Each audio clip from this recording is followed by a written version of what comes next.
لا شريك له وأشهد أن محمدا عبده ورسوله اللهم صل وسلم وبارك على نبينا محمد وعلى آله وصحبه أجمعين.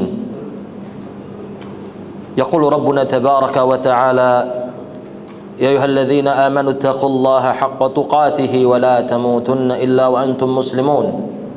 وقال: يا أيها الذين آمنوا اتقوا الله وقولوا قولا سديدا يصلح لكم أعمالكم ويغفر لكم ذنوبكم ومن يطع الله ورسوله فقد فاز فوزا عظيما. أما بعد،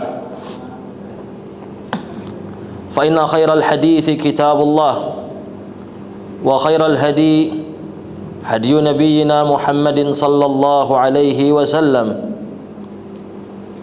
وشر الأمور محدثاتها فإن كل محدثات في الدين بدعة وكل بدعة ضلالة وكل ضلالة في النار. أما بعد، Alhamdulillah,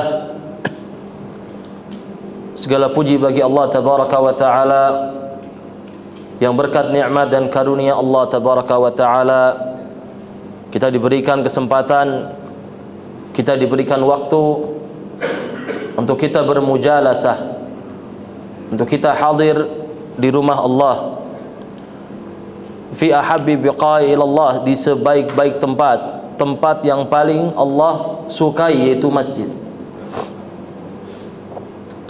yang mana An-Nabi alaihi salatu wassalam bersabda: wa majtama'a qaumun fi baitin min buyutillah yatluna kitab Allah wa yatadarasunahu fima bainahum illa nazalat alaihimus sakinah wa ghashiyatuhumur rahmah wa haffathumul malaikah wa dzakarahumullahu fi man indah. Tidaklah suatu kaum berkumpul di salah satu rumah Allah. Hari ini subhanallah, saya, bapak-bapak, ibu-ibu semuanya sedang berkumpul di salah satu rumah Allah di sebaik-baik waktu fajar, yang mana waktu fajar ini adalah waktu pembeda antara mukmin dan munafik. Selepas salat subuh, yang mana salat subuh, yang mana Nabi SAW bersabda, barang siapa bangun salat subuh kana fi dhimmatillah, dia senantiasa dalam perlindungan Allah Tabaraka wa Ta'ala, dia aman dari sifat kenifakan. Subhanallah, kita melaksanakan salat subuh hari ini, dan ini nikmat yang tidak dirasakan oleh banyaknya hamba Allah. Hendaklah nikmat ini kita syukuri. Selepas salat subuh, kita bermujalasah, berkumpul di masjid ini, tidak lain tidak bukan untuk membahas kitabullah wa sunnah Rasul sallallahu alaihi wasallam. Kita membahas firman Allah dan sabda Nabi sallallahu alaihi wasallam, yang mana dengan kita membahas keduanya, Allah akan turunkan kepada kita sakinah, ketenangan. Ini Masya Allah, bapak-bapak ada yang tenang ya. Ini kalau subuh banyak yang tenang memang. Nunduk, tenang. Wa ghashiyatuhumur rahmah. Bukan cuma ketenangan, diliputi rasa kasih sayang. Wa haffathumul malaika, dinaungi oleh para malaikat. Wa dzakarahumullahu fi man indah, dan dipuji-puji oleh Allah Tabaraka wa Ta'ala di hadapan seluruh makhluk-makhluknya. Kita kalau dipuji sama orang seneng gak? Jujur, seneng. Apalagi dipuji sama Allah. Pujian manusia ini berbahaya, racun. Sebagaimana kita pahami, pujian manusia ini bisa memalingkan seseorang dari mencari keridhaan Allah Tabaraka wa Ta'ala. Namun ketika kita bermujalasah seperti ini, insyaallah kita sedang dipuji oleh Allah tabaraka wa taala. Allahumma amin ya rabb. Hari ini insyaallah kita bersama-sama akan membahas tentang urgensi talabul ilmi, pentingnya menuntut ilmu, pentingnya belajar. Kenapa sih saya, bapak, ibu ini belajar? Disebutkan suatu ketika Malik bin Dinar rahimahullahu ta'ala pernah berkata, kharaja ahlud dunya minad dunya walam yadhuku atyaba syai'in fiha. Beliau mengatakan, penduduk dunia pergi meninggalkan dunia tanpa merasakan kenikmatan yang terbaik di dalamnya. Lahir, hidup bertahun-tahun, puluhan tahun, kemudian kembali kepada Allah tabaraka wa ta'ala tanpa sempat merasakan kenikmatan dunia yang paling nikmat. Qalu wa ma huwa ya Aba Yahya. Ketika beliau berkata demikian, orang-orang bertanya, apa itu wahai Abu Yahya? Apa sih kenikmatan yang paling nikmat di dunia ini? Qal ma'rifatullah. Kenikmatan yang paling besar di dunia ini, yang paling enak, yang paling lezat di dunia ini adalah seorang hamba bisa mengenal Allah tabaraka wa ta'ala. Dan ini tidak lain tidak bukan, semuanya harus pakai ilmu. Para ulama mengatakan al-ilmu huwa ma'rifatullah. Ilmu itu tahu sama Allah, kenal sama Allah, tahu hak-haknya Allah tabaraka wa ta'ala, bi anna Allah huwa ar-razzaq, huwa al-khaliq. Allah yang menciptakan, Allah yang memberikan rizki, menghidupkan, mematikan semua. Fahuwal mustahiqu lil ibadah. Maka hanya Allah yang berhak untuk diibadahi. Wa idza sa'alta fas'alillah. Dan hanya Allah lah yang berhak untuk kita minta. Wa idza ista'anta fasta'in billah. Kalau minta tolong sama Allah. Punya permintaan, mintanya sama Allah tadi. Ma'rifatullah ini ilmu. Ilmu itu ma'rifatullah. Wa ma'rifatu nabiyhi. Kenal dengan nabinya. Kenal nabinya bukan cuma tahu siapa namanya Muhammad. Siapa nama Rasulullah? Muhammad bin Abdullah. Muhammad bin Abdullah ya. Bapaknya Abdullah bin Abdul Muttalib. Bukan cuma sampai situ saja. Syarat seseorang sempurna dikatakan kenal dengan Rasulullah sallallahu alaihi wasallam adalah dengan ittiba, ngikutin Rasul sallallahu alaihi wasallam. Nabi sallallahu alaihi wasallam mengatakan bahwasanya tidak sempurna keimanan seseorang sampai menjadikan hawa nafsunya tunduk kepada apa-apa yang aku datang dengannya, tunduk dengan perintah Rasul sallallahu alaihi wasallam. Kita cinta sama Nabi, jadikan hawa nafsu kita tunduk pada Rasul sallallahu alaihi wasallam. Dan juga ma'rifatu dinil islami bil adillah. Ilmu juga adalah bermakna mengetahui ajaran Islam dengan dalil-dalilnya. Ahibat fillah, a'azzani Allah wa iyyakum. Para hadirin, bapak-bapak dan ibu-ibu sekalian yang dirahmati Allah tabaraka wa ta'ala. Al-Imam Ahmad bin Hanbal rahimahullahu ta'ala pernah mengatakan, al-ilmu la ya'diluhu syai'un liman sahhat niyyatuhu. Faqila lahu kaifa tasihhu niyyah ya Aba Abdillah. Ilmu ini tidak bisa disesuaikan dengan apapun, ilmu tidak bisa dibandingkan dengan apapun, tidak bisa disaingi dengan apapun bagi orang yang lurus niatnya. Orang kalau niatnya benar karena Allah tabaraka wa ta'ala, belajarnya niatnya benar, maka demi Allah ilmunya tidak bisa dibandingkan dengan apapun. Kedudukannya begitu luar biasa di sisi Allah. Maka orang-orang bertanya kepada Imam Ahmad, wahai Imam Ahmad, bagaimana sih supaya niat kita ini benar? Bagaimana niat saya, bapak-bapak, ibu-ibu sekalian, ini benar dalam thalabul ilmi. Ini penting. Maka beliau rahimahullah ta'ala mengatakan, an yanwiya raf'al jahli an nafsi wa an ghairi. Dia niatkan untuk menghilangkan ketidaktahuan dari dirinya dan juga orang lain. Dia belajar ilmu untuk beramal kepada Allah tabaraka wa ta'ala sesuai kehendak Allah, sesuai yang Allah perintahkan, sesuai petunjuk Rasul sallallahu alaihi wasallam. Ini baru yang namanya ilmu. Bahkan Nabi sallallahu alaihi wasallam bersabda dalam sebuah hadis, "Man salaka tariqan yaltamisu fihi ilman, sahhalallahu lahu bihi tariqan ilal jannah."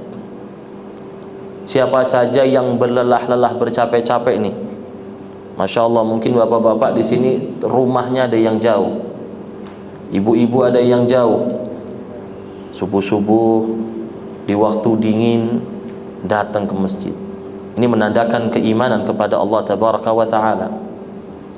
Datang sholat subuh masih ngantuk, sampai tenang, kadang-kadang ya lagi kajian tenang, tanda ngantuk ya, dipaksain tetap hadir, tetap duduk di sini. Ini capek sebenarnya.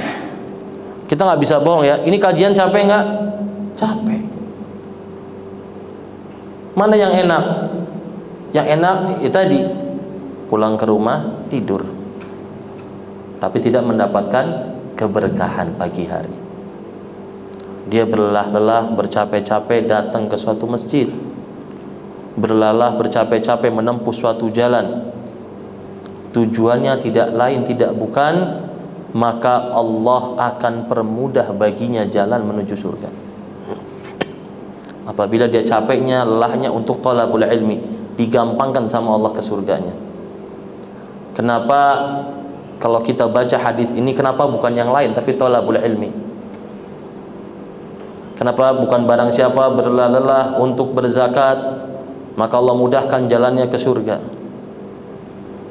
Ulama mengatakan karena dengan ilmu yang benar dia bisa menjadi hamba Allah yang benar. Dengan ilmu yang benar dia tahu bagaimana cara bertauhid kepada Allah, dia tahu bagaimana cara sholat, dia tahu bagaimana cara zakat, cara puasa, cara haji. Dengan apa? Dengan ilmu yang benar.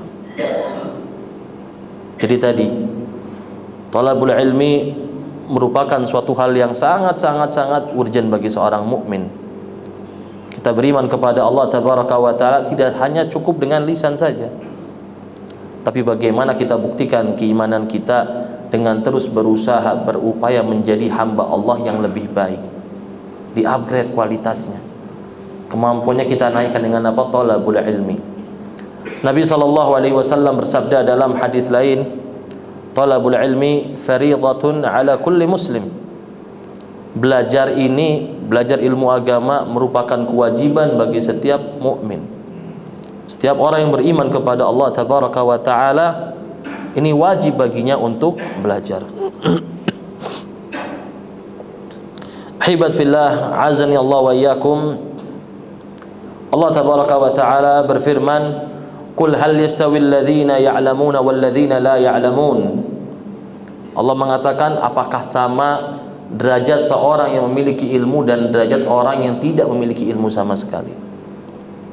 Jelas di hadapan Allah tabaraka wa taala derajatnya Allah bedakan. Dalam ayat lain Allah tabaraka wa taala berfirman, "Yarfa'illahu alladhina amanu minkum walladzina utul ilma darajat." Allah memuliakan orang-orang yang beriman. Allah angkat derajatnya orang beriman. Dari yang sebelumnya kita rendah, dengan keimanan Allah angkat derajat kita. Kemudian dengan ilmu Allah angkat derajat kita lebih. Dengan iman dan ilmu diangkat lagi derajat seorang hamba. Dan dijelaskan oleh Abdullah bin Abbas radhiyallahu taala anhuma, beliau mengatakan, lil ulama darajat fauqal mu'minin bisab'i mi'ati darajah. Para ulama mengungguli orang-orang beriman dengan derajat 700 derajat. Jadi kalau kaum mukmin di sini, mukmin yang awam maksudnya ya, Orang beriman tapi awam, nggak punya ilmu. Maka mukmin dengan ilmu ini derajatnya jauh di atas orang mukmin yang awam. Dan beliau mengatakan ma baina darajataini masirata 500 am. Disebutkan 700 derajat yang mana setiap derajatnya itu jaraknya 500 tahun perjalanan. Subhanallah. Ini berarti artinya apa? Tidak bisa diungguli oleh amalan apapun. Orang banyak sholat sunnah misalkan ya, yukthir banyak sholat sunnah, tidak bisa melampaui derajatnya orang yang thalabul ilmi. Karena banyak orang sholat sunnah, nanti dia lupa dalam sholatnya nih, ada kesalahan dalam sholatnya. Bukan cuma sunnah, sholat wajib semua. Dalam setiap ibadahnya kadang dia lupa, ada yang kurang, ini kurang. Sedangkan dia bukan orang yang punya ilmu, maka dia bingung bagaimana harus saya bertindak. Tapi kalau orang tahu ilmunya, misalkan kita sholat Isya misalkan 4 rakaat, rakaat kedua kita lupa at-tahiyat, kita lupa tahiyat pertama, dan waktu itu posisi kita sudah berdiri. Kalau kita nggak belajar ilmu, kita bakal bingung. Inilah yang menjadikan ilmu ini melampaui segala macam amalan setelah keimanan. Dan juga Allah berfirman, innama yakhsyallaha min ibadihil ulama. Orang yang takut sama Allah, benar-benar bertakwa kepada Allah, ya orang yang punya ilmu. Nabi SAW menjelaskan dalam sebuah hadis, innal anbiya lam yuwarithu dinaran wala dirhama, innama warathul ilma, faman akhadahu akhadha bihadzin wafir. Para nabi ini tidak meninggalkan emas dan juga perak. Rasulullah SAW ini tidak meninggalkan buat kita harta, enggak, tapi beliau meninggalkan buat umatnya ini ilmu, kitabullah, sunnah Rasulullah SAW. Maka barang siapa berpegang teguh dengannya, dia mengambil warisan tadi, dia telah mendapatkan kebaikan yang sangat-sangat besar. Ini penting, ahibat fillah. Kemudian thalabul ilmi juga tanda bahwasanya Allah ridho kepada hamba tersebut. Bagaimana kita tahu bahwasanya Allah memberikan taufik kepada hambanya? Bagaimana kita tahu bahwasanya Allah cinta sama hambanya ini? Tidak lain tidak bukan Allah mudahkan dia untuk talabul ilmi. Nabi SAW bersabda, man yuridillahu bihi khairan yufaqqihu fid din. Orang yang Allah inginkan kebaikan padanya, orang yang pengen Allah masukkan ke dalam surganya, rahmatnya, Allah jadikan dia orang yang bertalabul ilmi. Ini subhanallah. Namanya umur ini sebentar, ilmu Allah ini luas. Mendapatkan rahmat Allah itu bukan suatu hal yang mudah. Ini perlu namanya kita usaha. Dan sebaik-baik usaha, cara paling mudah seorang hamba mendapatkan ridha Allah tidak lain tidak bukan adalah bertalabul ilmi. Disebutkan dalam sebuah hadis dari Abi Hurairah radhiyallahu taala anhu, Rasulullah sallallahu alaihi wasallam bersabda, inna lillahi tabaraka wa ta'ala malaikatun sayyaratun fudula yatatabba'una majalis adz-dzikr. Sesungguhnya Allah tabaraka wa ta'ala ini punya malaikat yang kerjaannya, yang tugasnya itu mencari majalisudz dzikr, majlis-majlis ilmu. Sebagaimana dikatakan oleh Imam Nawawi, majlisudz dzikr majlisul ilm. Yang dikatakan majlis dzikir adalah majlis ilmu. Kenapa? Kenapa dengan ilmu? Karena nggak mungkin orang ingat sama Allah kalau nggak punya ilmu. Jadi majlisudz dzikr bukan sekedar seorang banyak berzikir, bukan, tapi dia memahami konsekuensi dari zikir dia. Dia memahami ilmu dari zikir dia itu. Jadi orang yang ingat sama Allah adalah orang yang punya ilmu. Nah, Allah punya malaikat-malaikat, ini tugasnya tadi mencari majlis-majlis zikir. Dia berkeliling, mereka ini berkeliling, para malaikat-malaikat tersebut. Fa idza wajadu majlisan fihi dzikran qa'adu ma'ahum. Ketika malaikat menemukan ada majlisul ilm, majlisul dzikr di hal satu tempat, maka malaikat pun ikut duduk di situ, hadir di situ. dan ini sesuai sabda Nabi sallallahu alaihi wasallam.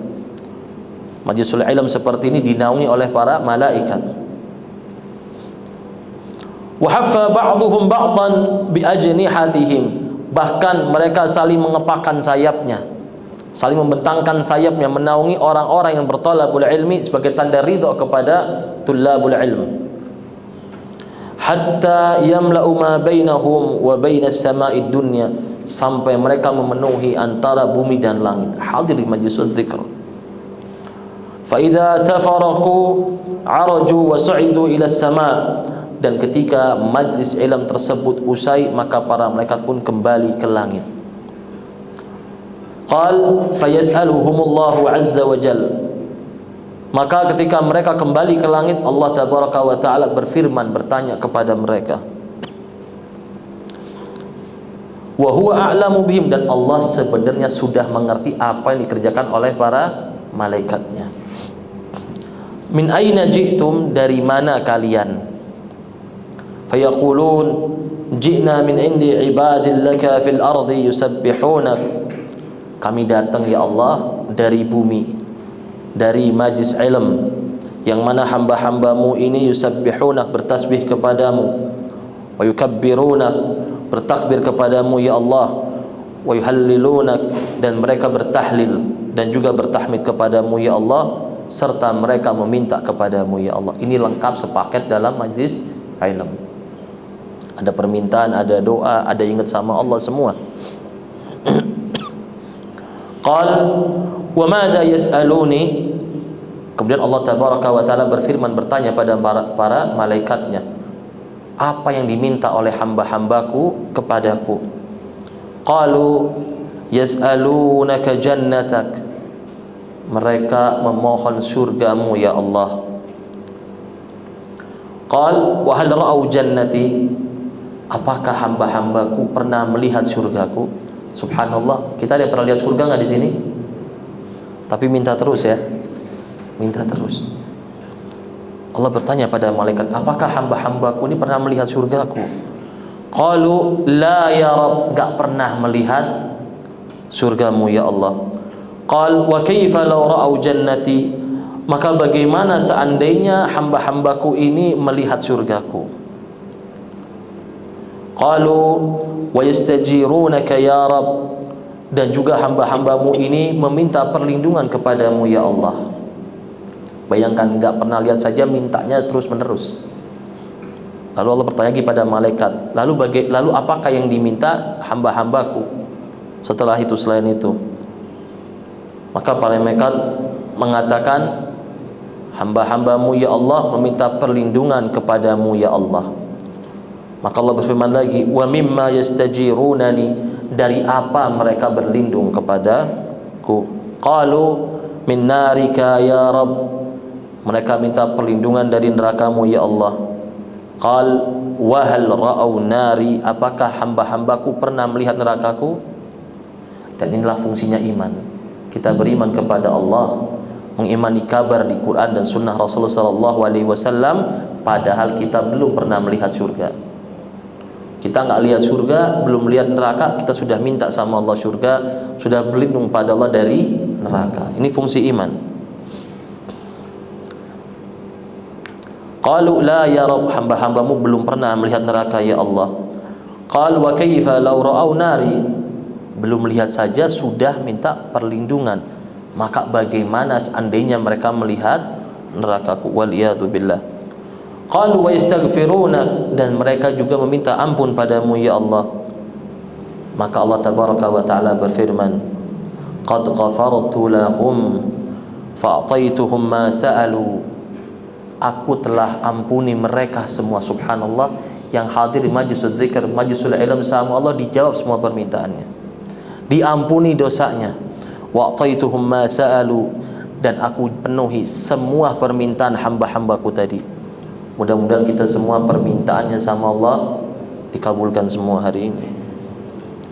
Wa ajartuhum mimma istajaru, dan aku lindungi mereka dari apa yang mereka takuti. Allahu Akbar. Qal fayaqulun, kemudian Rasulullah SAW bersabda, para malaikat pun berkata kepada Allah, Rabbi fihim fulan abdun khatta'un innama marra fajalasa ma'ahum, ya Allah, tapi di antara mereka ini ada orang yang cuma numpang lewat, ya Allah, lewat jalan masjid, sholat subuh, nggak niat, nggak tahu ada majlisul ilm di situ, kemudian cuma numpang duduk di situ, ya Allah, dan ini hamba yang banyak sekali dosanya. Lihat di sini apa kata Allah, fayaqul walahu ghafartu, orang itu pun aku ampuni juga. Subhanallah, apalagi yang niat ya, nggak niat saja, cuma numpang duduk memperhatikan majlisul dzikr, majlisul ilm, diampuni sama Allah. Kemudian Allah berkata, humul qaum la yashqa bihim jalisuhum, mereka adalah kaum yang mana orang-orang yang bergaul, berkumpul bersama mereka tidak akan pernah celaka. Subhanallah, datang niat serius dapat pahala, datang nggak sengaja numpang duduk diampuni sama Allah. Ada nggak amalan seperti ini? Gak ada. Cari coba amalan yang paling memudahkan seseorang masuk surga Allah. Gak ada kecuali thalabul ilmi. Ini penting. Capek Ustaz, iya belajar capek. Ya, hadir kajian habis subuh ngantuk memang. Apalagi dulu sebagai santri kita, bangun sebelum subuh, siap-siap subuh, habis subuh kita kajian terus, baca Quran wajib setoran. Ngantuk jam 6 enggak, suruh makan, suruh mandi, siap-siap ke kelas. Seperti itu kegiatan kita. Ini capeknya luar biasa. Tapi tadi kita yakin akan janji Allah tabaraka wa taala. Kita yakin dengan jannatullah, dengan surganya Allah. Kita yakin dengan adanya neraka Allah, maka dengannya kita minta surga Allah dan kita berlindung dari neraka Allah tabaraka wa taala. Dalam sebuah hadis dari Abi Umamah, Rasulullah sallallahu alaihi wasallam bersabda, "Man ghada ila al-masjid la yuridu illa liyata'allama khairan aw ya'lamuhu kana lahu ajru mu'tamirin tammal umrah." Siapa saja yang datang ke masjid tidak lain tidak bukan niatnya untuk berthalabul ilmi, pengen belajar ke sini. Ya, niatnya pengen belajar, atau dia pengen ngajar, kata Rasulullah sallallahu alaihi wasallam, maka baginya pahala umrah. Subhanallah, datang ke masjid niatnya pengen belajar atau pengen ngajar, baginya pahala umrah. Dan dalam riwayat lain disebutkan baginya pahala haji. Subhanallah, apalagi nanti habis sholat subuh kita melakukan sholat syuruk, double itu pahalanya. Dan memang kalau kita jujur-jujuran ya, kajian paling berat, paling capek kajian ba'da subuh. Ustadznya capek, jamaahnya juga capek. Ini masya Allah banyak yang tenang ini. Sesuai hadis Nabi ya, sakinah ya, sakinah sampai 6:30. Allahu Akbar. Nah, dalam hadis lain dari Abi Umamah juga disebutkan di sisi Rasulullah sallallahu alaihi wasallam tentang dua orang. Ini penting kita belajar ilmu ya, karena ilmu tadi maka derajat kita. Disebutkan di sisi Nabi tentang dua orang, ahaduhuma abid wal akhar alim. Yang satu abid, puasa Senin Kemis, puasa Daud, rajin luar biasa, tapi tadi tidak pakai ilmu, nggak paham ilmunya. Dan yang satu seorang yang alim. Faqala Rasulullah sallallahu alaihi wasallam, maka beliau sallallahu alaihi wasallam bersabda, fadlul alimi 'alal 'abid ka fadli 'ala adnakum. Keutamaan orang yang alim dibanding orang yang ahli ibadah sebagaimana keutamaan diriku terhadap orang yang paling rendah derajatnya di antara kalian. Subhanallah, sampai Nabi menyamakan orang alim dengan dirinya sendiri. Thumma qala Rasulullah sallallahu alaihi wasallam, inna Allaha wa malaikatahu wa ahlus samawati wal ard hatta an-namlah fi juhriha wa hatta al-hud la yusalluna ala muallimin nasil khair. Sesungguhnya Allah, para malaikat, penduduk langit dan penduduk bumi, bahkan semut di dalam sarangnya dan juga ikan di dalam air, la yusalluna ala muallimin nasil khair, bertasbih memintakan ampun kepada Allah bagi orang yang mengajari orang lain ilmu. Dan tentu orang nggak mungkin ngajari orang lain ilmu kecuali dia harus apa dulu? Belajar dulu. Jadi nggak ada orang jadi ustadz tiba-tiba, nggak ada. Pasti belajar dulu baru dia ngajari orang lain. Al-Khattabi mengatakan dalam sebuah hadis, dia menanggapi ketika Nabi SAW bersabda, innal malaika la tada'u ajnihatiha li talibil ilmi ridan bima yatlub. Al-Khattabi mengatakan maksud malaikat membentangkan sayapnya itu maknanya 3. Yang pertama, annahu basatal ajniha, makna hakiki, yaitu membentangkan sayapnya beneran. Nggak kelihatan ya? Kelihatan? Nggak kelihatan. Kelihatan bahaya ini. Yang kedua, annahu bima'na tawadhu li talibil ilmi, maknanya bisa juga malaikat tawadhu kepada orang yang belajar ilmu agama. Subhanallah, malaikat makhluk Allah yang begitu kuat, makhluk Allah yang begitu besar, namun ketika ada ilmu mereka bertawadhu. Yang ketiga adalah mereka turun menghadiri majlisul ilmi. Ahibat fillah, a'azzani Allah wa iyyakum. Rasulullah sallallahu alaihi wasallam sampai memerintahkan kita untuk memperbanyak meminta ilmu kepada Allah. Di antara doa yang sering kita baca, Rabbi zidni ilman warzuqni fahman. Ini pentingnya seorang bertalabul ilmi. Nabi enggak nyuruh kita, ya Allah banyakkanlah hartaku, ya Allah banyakkanlah ini, enggak. Doa yang paling sering Nabi baca adalah Rabbi zidni ilman warzuqni fahman. Bayangkan, sekelas Rasul sallallahu alaihi wasallam saja masih minta banyak ilmunya. Maka tentu sebagai ummah Rasul sallallahu alaihi wasallam, kita seharusnya lebih banyak meminta kepada Allah tabaraka wa taala untuk diberikan ilmu. Dan terutama bapak-bapak di sini ya. Kalau ibu-ibu hadir majlisul ilm seminggu sekali, bapak-bapak harus 2 kali. Ibu-ibu 2 kali, bapak-bapak bisa 4 kali. Ini penting. Kenapa? Ar-rijalu qawwamuna 'alan nisa, laki-laki ini pemimpin bagi perempuan. Kita masuk ke dalam rumah tangga, ini perlu namanya ilmu. Kita ketika Allah berikan kita rezeki berupa seorang anak, perlu namanya ilmu. Dan wallahil azim, perkara yang saya lihat zaman sekarang, sebab-sebab kerusakan. Kenapa zaman sekarang banyak anak yang nggak ngerti adab, banyak anak yang nggak respect sama orang tua, banyak anak yang subhanallah susah diomongin. Kadang-kadang kita suka menyalahkan anaknya. Bukan.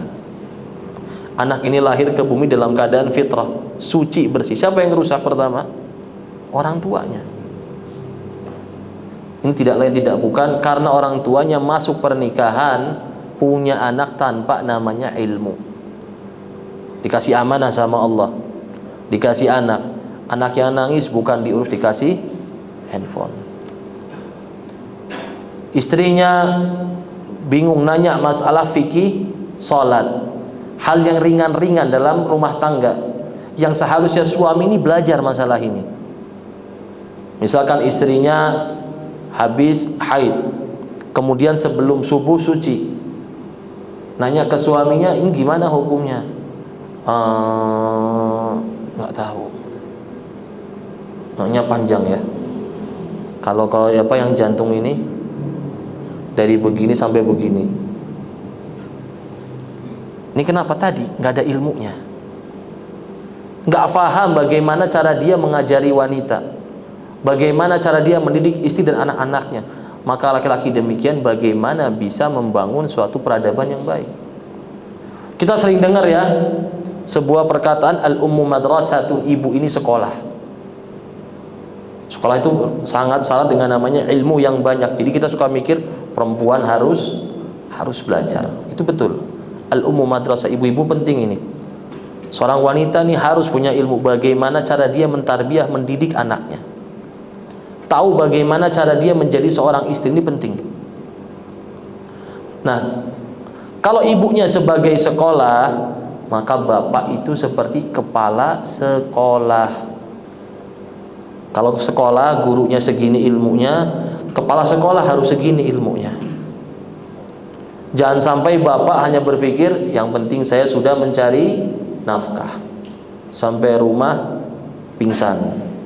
Ini banyak bapak-bapak akhir pekan kegiatannya apa? Pingsan. Gak kenal anak, gak kenal istri. Anaknya hanya tahu bapaknya adalah seorang yang beruang. Beruang ya. Abi bukan beruang nak. Bapaknya cuma ngasih duit, tapi gak pernah perhatian dengan ruh anaknya. Berapa banyak bapak yang kerja di pagi buta, pulang di malam hari, bertahun-tahun menghabiskan masa mudanya untuk anak istrinya. Ternyata ketika dia tua, anaknya sama sekali tidak perhatian dengan dia. Ini banyak seperti itu. Anaknya minta apa dikasih. Anaknya minta sesuatu serba diturutin. Harapannya apa? Biar anaknya sayang, respek sama saya pas hari tua. Ternyata subhanallah sebaliknya. Anaknya lebih respek sama handphonenya. Bapaknya ngajak ngomong, mungkin gak dijawab. Kenapa? Ya tadi gak punya ilmu. Ini penting orang belajar ilmu agama ini. Jadi kalau ibu-ibu hadir majlis ta'lim seminggu 2 kali, bapak-bapak 4 kali. Dan sekarang alhamdulillah ini kita di suatu zaman yang mana thalabul ilmi ini memang idealnya di masjid. Itu yang afdal. Tapi kita di sebuah zaman yang mau thalabul ilmi tinggal buka handphone, bisa menghadirkan, bisa mendengarkan kajian. Ini penting ya.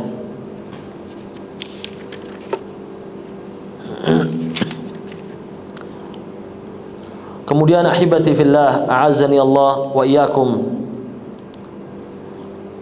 Kalau kita membahas tentang ilmu, tentu kita harus memahami bahwasanya ilmu itu ada yang paling urgent. Kita faham ada urgensi menuntut ilmu, penting belajar ilmu. Dan di antara ilmu tersebut ada lagi yang paling urgent. Ini penting buat bapak-bapak dan ibu-ibu semua mengetahui. Yang pertama tidak lain tidak bukan setiap kita ini pasti adalah hamba Allah. Di sini ada yang bukan hamba Allah? Enggak ada ya. Semuanya hamba Allah. Maka ilmu yang paling dasar, yang paling penting bagi kita, bagi bapak, ibu, semua orang di sini, tanpa memandang perbedaan ya, adalah ilmu mengenal Allah, ilmu tauhid. Ini penting. Karena kalau seseorang tidak mengerti tauhid kepada Allah, tidak mengerti bagaimana dia bermuamalah dengan Tuhannya Allah tabaraka wa taala, maka bagaimana dia akan selamat di yaumil akhir. Ini penting. Yang kedua adalah ilmu tentang dirinya. Allah ciptakan dirinya sebagai siapa? Sebagai apa dan sebagai siapa? Allah ciptakan bapak-bapak sebagai laki-laki. Ini enggak lantas berarti artinya sama dengan perempuan, enggak. Allah takdirkan kita lahir sebagai seorang laki-laki.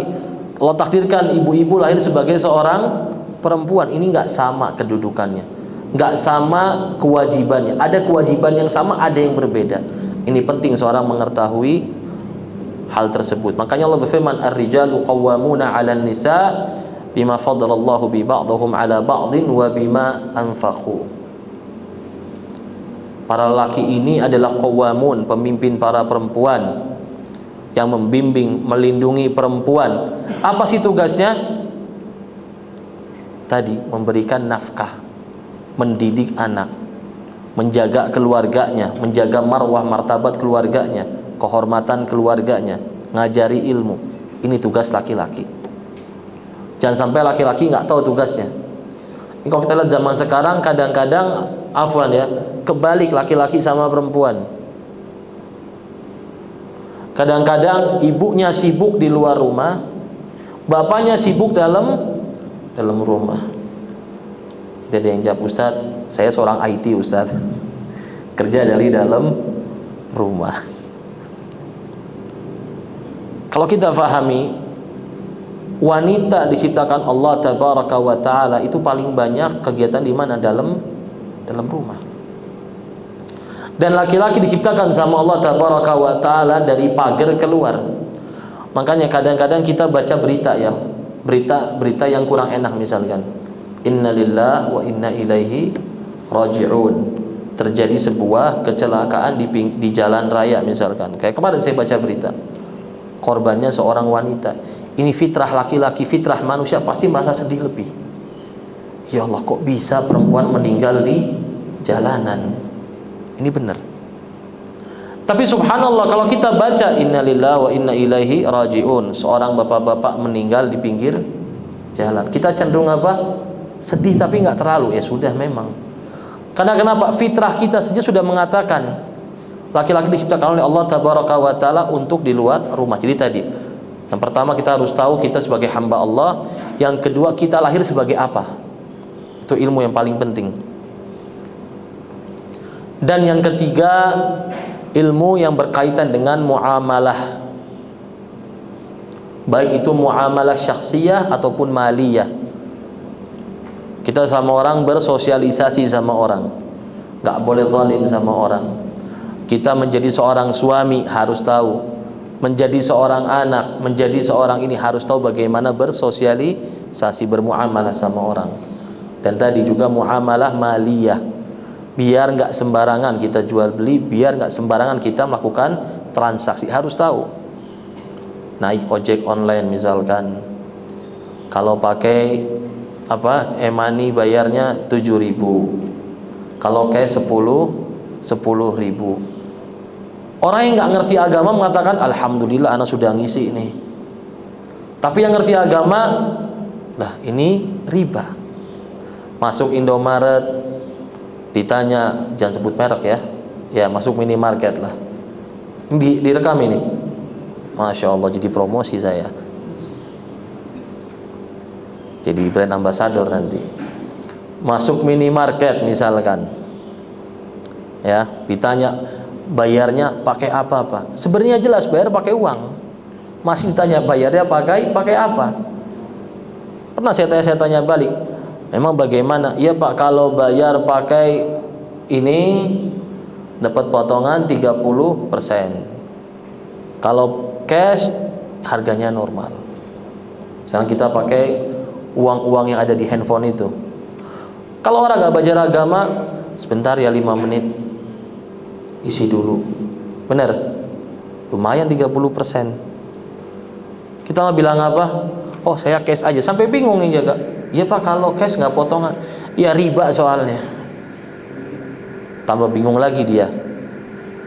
Bingung dengan pilihan kita bilang riba, tambah bingung lagi. Dia nggak tahu apa makna dari riba. Dan sungguh orang yang paling kesian kita perhatikan adalah orang yang habis umurnya, tua usianya, tapi tidak mengerti sama sekali tentang agama Allah.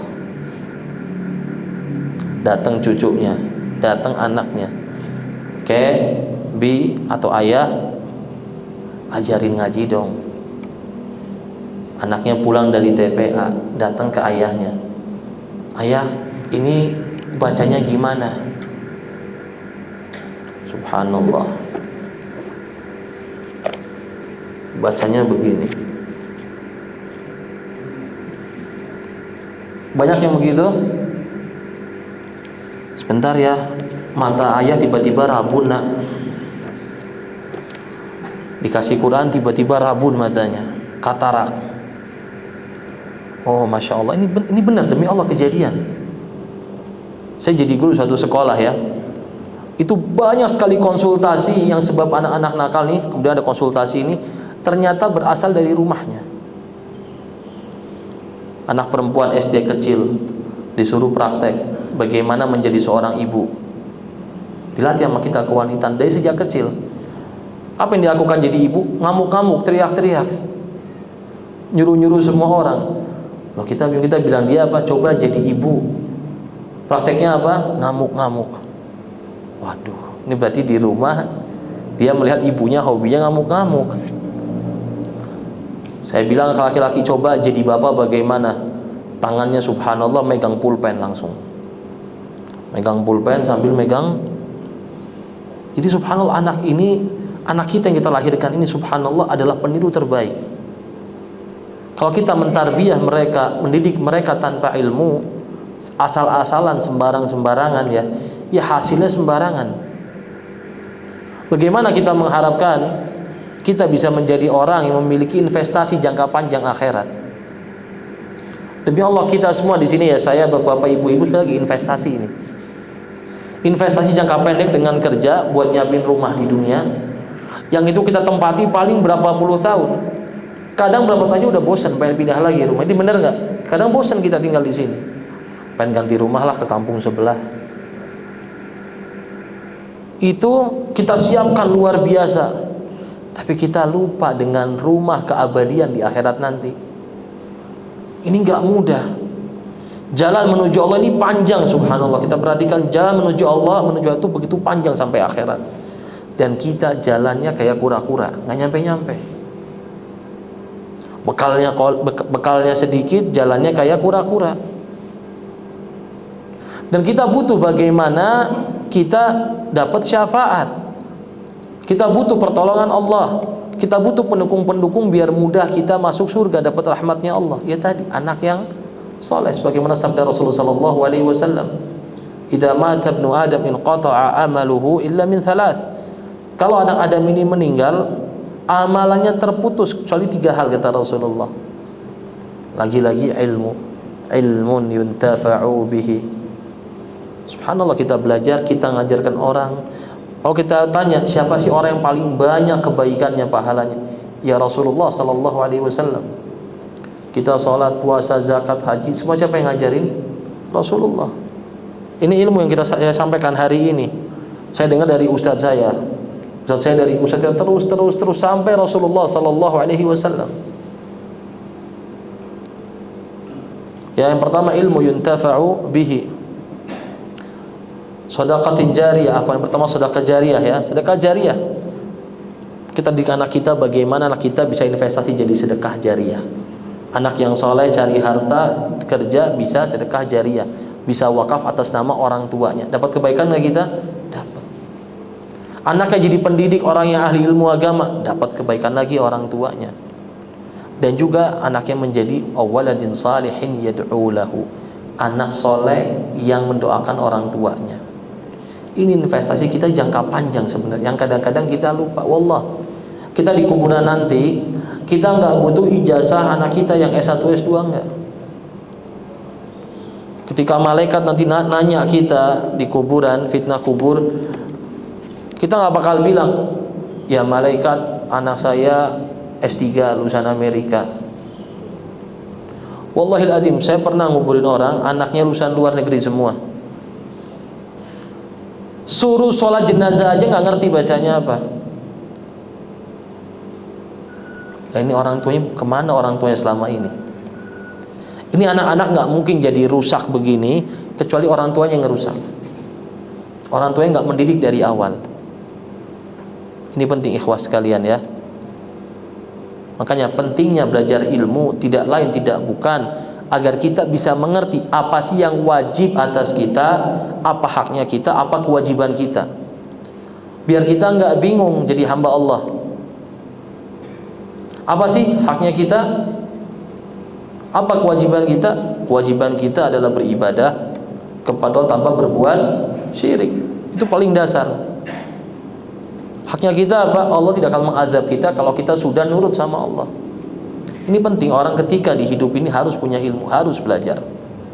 Di kajian ini adalah motivasi, bagi bentuk motivasi bagi diri kita semua. Saya, ibu-ibu dan bapak-bapak sekalian, ini motivasinya ini. Biar apa? Terus belajar, upgrade ilmunya. Sudah pernah dengar Ustaz kajian ini? Barangkali kita lupa. Bahas fikih, misalkan fikih Ramadan, tiap tahun dibahas. Benar? Benar. Pertanyaannya, ingat apa enggak? Ini penting, ya. Jadi pentingnya seorang itu untuk bertalabul ilmi. Nah, mungkin ada pertanyaan sampai sini.